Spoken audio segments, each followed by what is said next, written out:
حضرت واصف علی واصف رحمۃ اللہ آڈیو میں ارشاد فرماتے ہیں کہ کوئی ایک قرآن کی آیت بتا دو جس میں اللہ نے جمع کرنے کا حکم دیا. جی خرچ کرو اور مطلب خوشی خوشی خرچ کرو اور گھبراؤ نہیں. میں کرتا ہوں آپ سب خیریت سے ہوں گے. اللہ پاک آپ سب کو اپنے حفظ و امان میں رکھے، آمین. فرمان رسول صلی اللہ علیہ وآلہ وسلم ہے، جو شخص کسی مومن کی دنیا میں کوئی تکلیف دور کرے گا، اللہ تعالیٰ قیامت کے دن اس کی تکلیفوں میں سے کوئی تکلیف دور کرے گا، اور جو شخص کسی تنگ دست پر آسانی کرے گا، اللہ تعالیٰ دنیا اور آخرت میں آسانی فرمائے گا. ہماری ٹیم کا ایک ممبر غریب فیملی کے پاس گیا. اس فیملی کے گھر پانی کا کوئی معقول بندوبست نہیں تھا. گھر میں موجود پرانا نلکا ہونے کی وجہ سے پانی ناگزیر تھا. پانی کی ضروریات کو پورا کرنے کے لیے ہم نے ان کے گھر نلکے کا بندوبست کیا ہے. اللہ تعالیٰ ان کی مشکلات کو دور فرمائے، آمین. حضرت واصف علی واصف رحمۃ اللہ آڈیو میں ارشاد فرماتے ہیں کہ کوئی ایک قرآن کی آیت بتا دو جس میں اللہ نے جمع کرنے کا حکم دیا.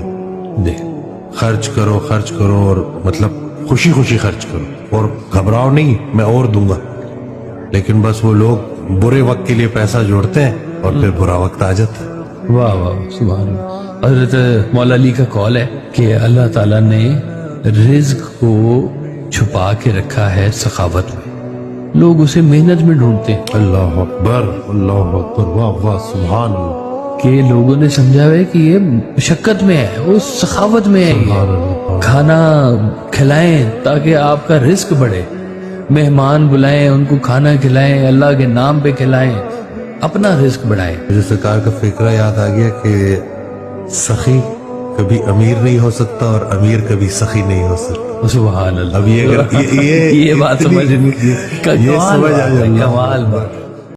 اللہ تعالیٰ ارشاد فرماتا ہے کہ میں چھپا خزانہ تھا، میں نے چاہا کہ پہچانا جاؤں، اس لیے میں نے انسان کو بنایا. بے شک. اور اب ایک انسان جو اللہ کو پہچان جائے، یعنی کہ وہ پرپز پورا کا پورا اللہ کا کیا تھا کہ میں پہچانا جاؤں. اور ایک انسان جب صحیح طرح سے اللہ کو پہچان جائے تو اس اللہ کے پہچان والے انسان کو ہم ایزی کیسے لے سکتے. یہ جتنے بھی اولیاء اللہ ہیں، میں یہی سوچ رہا تھا کہ انہوں نے پہچان گیا تجھ کو تیری شیشہ گری سے آتی ہے نظر فن سے ہی فنکار کی ضرورت. تو یہ میں اسی طرح سوچ رہا تھا. اور مطلب ہمیں نا یہ جو لوگ اکثر نہ کہتے ہیں کہ نہیں جو ہے دین مکمل ہو گیا اب آگے، تو وہ جو آگے تک وہ جو سلسلہ چلنا تھا، وہ جو دین نے پھیلنا تھا، وہ تو نہیں رکا. وہ کن کے ذریعے پھیلا ہے؟ وہ یہ ہمارے بر صغیر میں آپ دیکھ لیں کہ اولیاء کرام کا بڑا ہاتھ ہے جی. ابھی بھی تنہائی سے دوستی کر لیں. یہ لوگوں کے کندھوں پہ نا انحصار کرنا چھوڑیں. جائیں کسی کو آپ کندھا دے دیں، سپورٹ دے دیں. ہم کہتے ہیں جی جو مشکل وقت آیا تو کوئی بھی میرے ساتھ نہیں تھا، شکر کریں کہ کوئی بھی آپ کے ساتھ نہیں تھا، اللہ آپ کے ساتھ تھا. یہ جو تنہائی ہے نا، یہی آشنائی کا سفر ہوتا ہے. حضرت واصف علی واصف رحمۃ اللہ کا بڑا پیارا جملہ ہے کہ تنہائی ہی آشنائی ہے. تو یہ جب انسان تنہا ہوتا ہے نا تو اللہ اس کے ساتھ اتنا قریب ہوتا ہے. یہ جو تہجد کا ٹائم ہے، اس میں رات ہوتی ہے، رب کی ذات ہوتی ہے اور ہماری اس سے بات ہوتی ہے، اور تو کوئی بھی نہیں ہوتا، باقی سب تو سوئے پڑے ہوتے ہیں اور آپ جاگ رہے ہوتے ہیں، رات جاگ رہی ہوتی ہے اور وہ ذات آپ کے بالکل قریب ہوتی ہے. ہماری زندگی کا جو کنٹرول ہمارے ہاتھ میں ہونا چاہیے.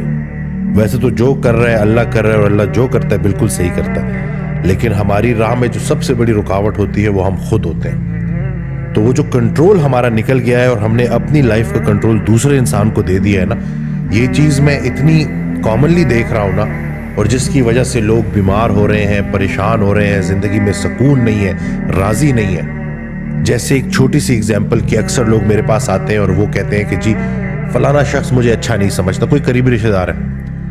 تو بھائی آپ کیوں اپنے آپ کو اچھا ثابت کرنا چاہتے ہیں، یا آپ اپنی اچھائی کیوں اس کے منہ سے سننا چاہتے ہیں؟ حضرت واصف علی واصف رحمۃ اللہ کا بڑا پیارا جملہ ہے کہ اپنے منہ سے اپنی تعریف کرنا یہ عذاب ہے، اور اب کسی دوسرے کے منہ سے اپنی تعریف سننا یہ جو ہے بیماری ہے. قرآن کے اندر وہ ایک آیت ہے کہ جب تم پھنستے ہو تو تم میری طرف لوٹتے ہو، جب تم نکل جاتے ہو تو تم یہ کہتے ہو کہ یہ میرا ہی علم تھا، یہ میری دانش وری تھی کہ میں نکل گیا ہوں. یہ اللہ تعالیٰ نے قرآن میں یہ بھی بتا دی ہے. تو دعائیں بھی ایسی دل سے نکلتی تھیں کہ وہ آج بھی مجھے اپنے الفاظوں پہ بھی جو ہے حیرانگی ہوتی ہے. میں تو اللہ کے ہاتھ ملا تھا. اللہ تعالیٰ تو یوسف علیہ السلام کو کنویں سے نکال کے بادشاہ بنانے پہ قادر ہے. یا اللہ تو یونس علیہ السلام کو مچھلی کے پیٹ سے باہر نکالنے پہ قادر ہے. یا اللہ تو محمد صلی اللہ علیہ وسلم کو غار سے نکالنے پہ قادر ہے. یا اللہ تو موسیٰ علیہ السلام کو فرعون کے اوپر غالب کرنے پہ قادر ہے. یا اللہ تو ابراہیم علیہ السلام کو آگ سے نکالنے پر قادر ہے. یا اللہ میرا مسئلہ تیرے آگے کیا ہے؟ 1.5 مہینہ مجھے آج بھی یاد ہے. 1.5 مہینہ اور جس چنگل میں پھنسا تھا وہاں سے آزاد ہو گیا. میری 100% ریکوری ہو گئی. میں بالکل ایزی ہو گیا. تب میرا یقین پختہ ہو گیا کہ میں نے زندگی کے اندر کبھی کسی مخلوق کے آگے کوئی ہاتھ نہیں پھیلانے. الہی کرم فرما شاہ انبیاء کے واسطے بلبل باغ مدینہ قرۃ العین رسول یعنی بی بی حضرت فاطمہ خیر النساء کے واسطے اللہ پاک کا صدقہ جاریہ کیتے نلکے والا غریباں دے حق اللہ سیاں انہاں دے گھرانے دے کروڑوں رحمتاں نازل فرما. یا رسول اللہ یا حبیب اللہ بڑے بڑے کام لوگ کہتے ہیں بندے نے کام کیے. نہیں، کام سینے ڈھونڈتا ہے، کام سینے تلاش کرتا ہے، اندر جاتا ہے کام. علم، کام، خواب سینے دیکھتا ہے، غیرت دیکھتا ہے اس سینے کی، اور اگر اسے سمجھ میں آ جائے تو پھر بیٹھ جاتا ہے. سینہ کام تلاش نہیں کرتا، کام سینے تلاش کرتا ہے.